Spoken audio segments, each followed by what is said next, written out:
Grandmaster Fabiano Caruana joining Robert Hess and I in studio. And Fabi, just right off the bat, how nerve-wracking was that game? Yeah, that was the most difficult game I've played in a long time. Yeah. It was kind of crazy at the end. I was just worried I'm going to blunder mate or blunder something, blunder a rook, but I think I kept things under control for the most part.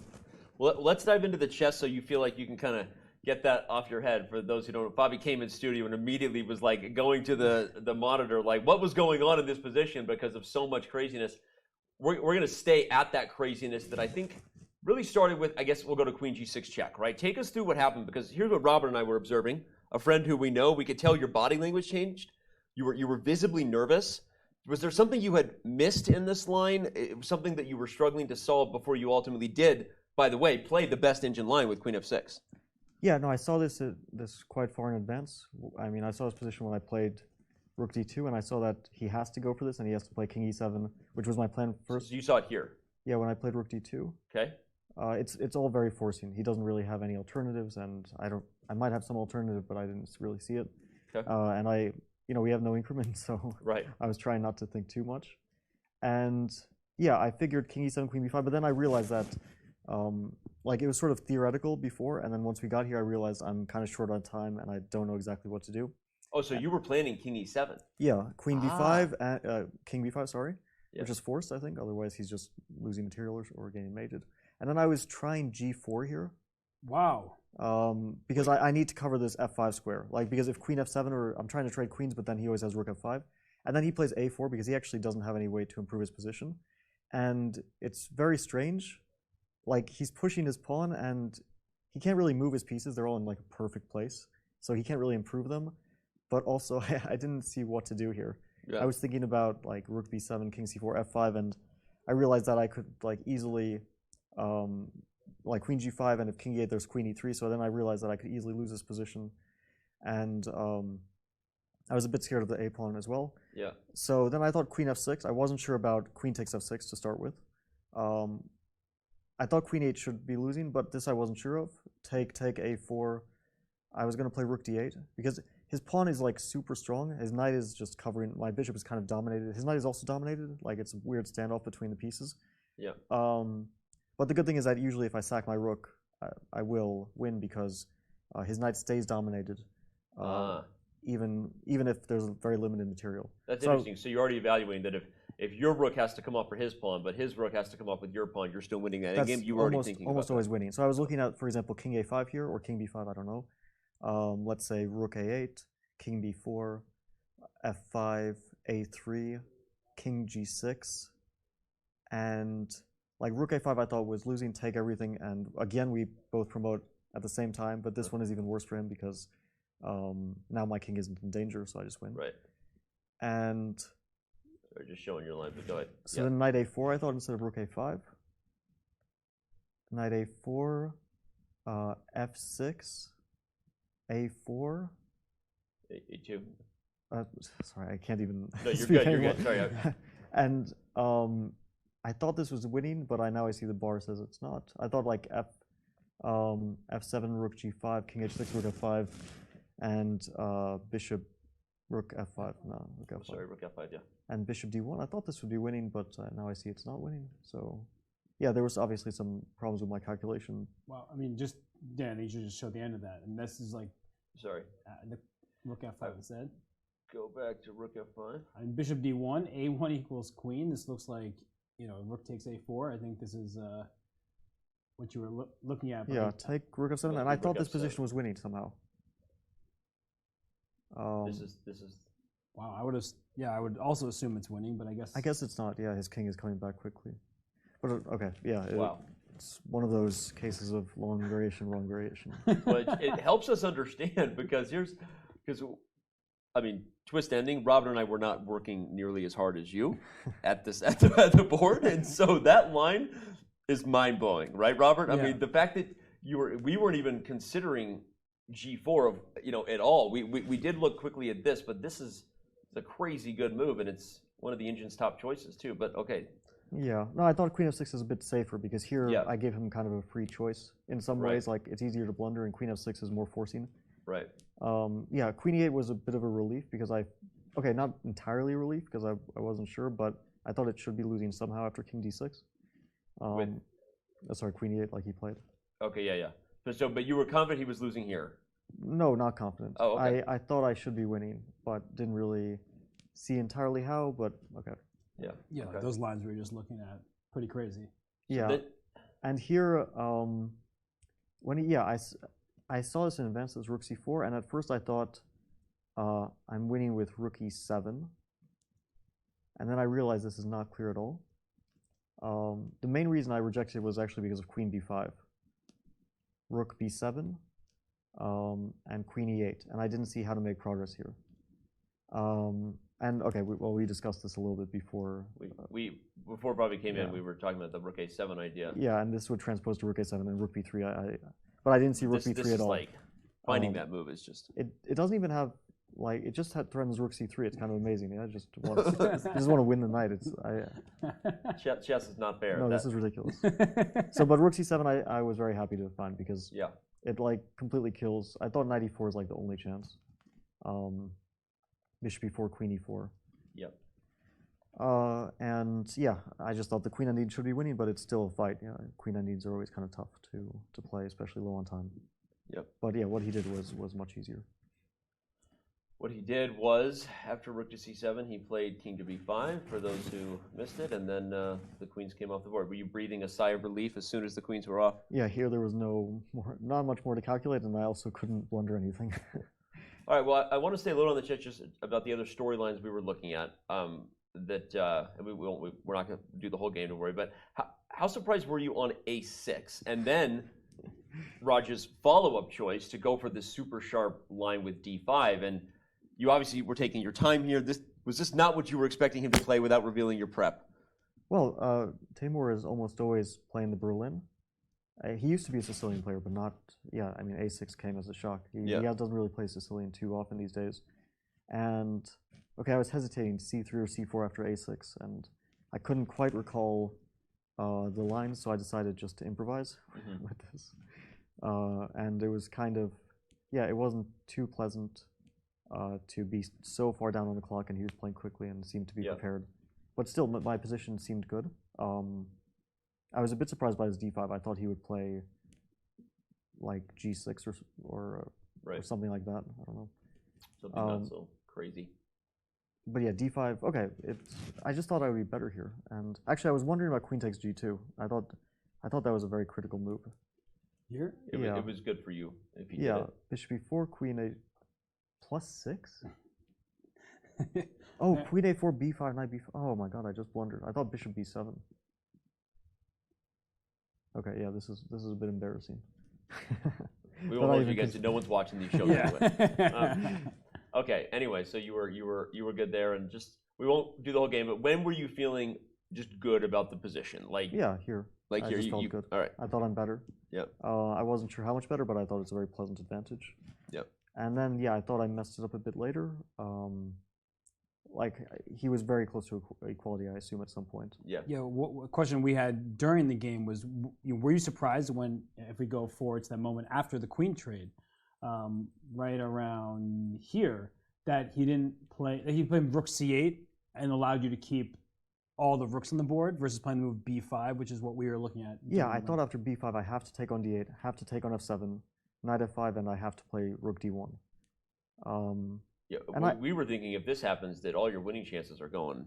I didn't think my winning chances were gone here. It's not pure opposite color bishops. There are knights on the board. I assume it should be a draw with correct play, but I wouldn't be confident black draws this all the time. Well, the idea we thought at the end that you might have planned was actually to play the move bishop f1 if this had happened and go for a4. Yeah, but here I thought that b4, take, and I guess knight e4, and even knight f5 I wasn't sure about, but probably not. Probably bishop e5 is better. Yeah, I just thought he would have a lot of activity and very good chances. I was going to go for the other one instead of this. Got it. And while you're in, this position, knowing you have some winning chances, but the fight ahead, let's talk about what's going on the other board, right? It was the storyline of the day for as far as all the other games were concerned. There was this huge decision by Richard to not repeat and take the draw. Ultimately, we know hindsight 2020 or not, it was also questioned in real time. How were you feeling about what you were watching over there with the guy you're chasing? I felt kind of sick, to be honest. Yeah, I bet. I mean, it's one of the most shocking games I've seen from a top player in a long time. Yeah. It's like the line that's played is known. It's been known for like a decade that it's a draw. Like you don't really go for this for white, and if you do go for it, you take a draw because f3 is just worse for white. You actually showed us this line in studio for the World Championship. You were mentioning this like. Did I show? Yeah, we went over some quick Petrov line. It didn't happen on the board between Magnus and Jan, but you were saying there's some lines where with these bishop h3 ideas. Maybe I showed it. Yeah, it's very very known. I really don't know why Richard didn't know it or what was going on. And like once you end up in that situation that like your preparation has gone wrong, he's down an hour on the clock and he's out of preparation. Why is he going for this? I mean, it's totally insane. Yeah, it's like some sort of hypnosis or something went on because I can't explain it otherwise. Well, good. Sorry, at that moment though, when you see, you're walking by the board, you see it happening, you still have to win your own game. So how were you feeling? Of course, you were saying you don't understand his decision, but did that affect your own game? Like, did you feel like emotion was settling into your game when you're trying to be objective? No, it didn't really, because I basically the only way I could play for a win in this game was in a safe way. It was just a pawn up, slightly better position. It's not like I could do anything crazy, playing for a win, and I probably wouldn't do that anyway. So yeah, it didn't affect me. It just really upset me. Yeah. And we were wondering whether it would, upset you. Obviously, you have to focus on what you can control, right? So have you ever been in a situation like that? I mean, where your fate is kind of in the hands of someone else, and you're not happy about what's happening?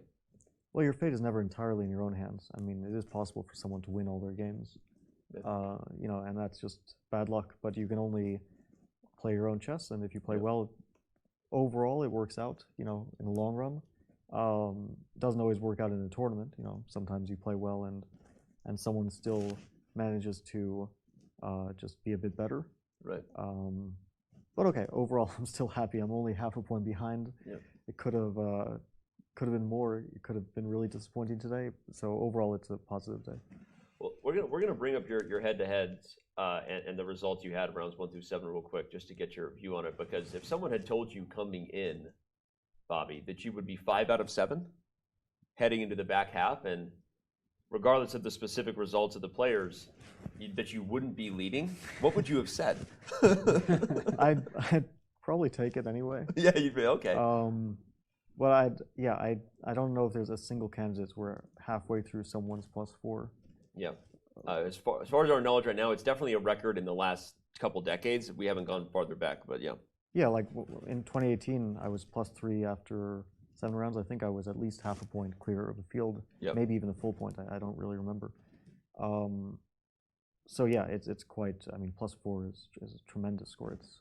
You just can't expect things like that. But sometimes these things happen. Yeah.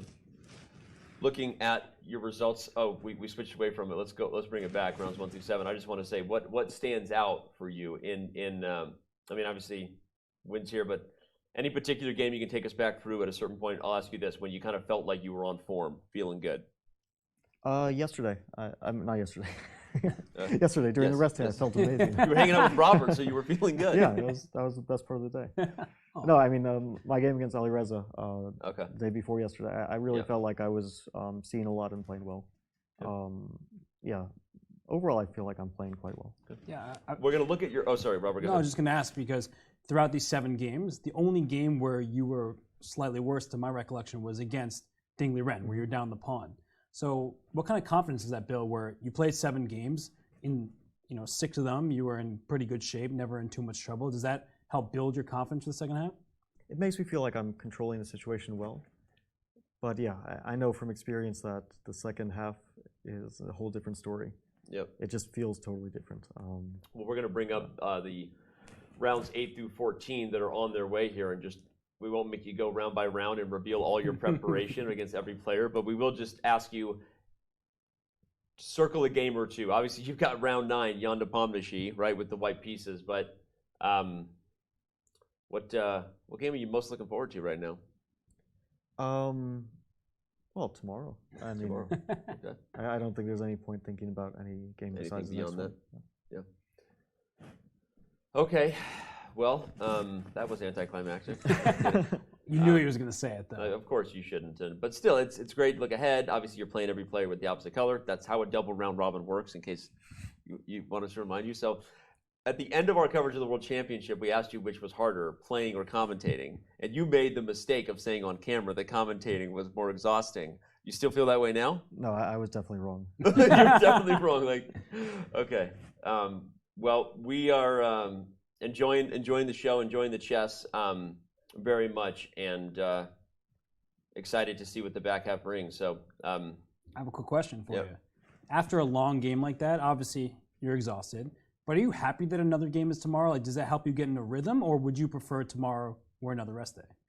I'm actually kind of glad that I'm playing black, because it somehow takes more energy to play with white. You have to create more. With black, you're a bit more reactive.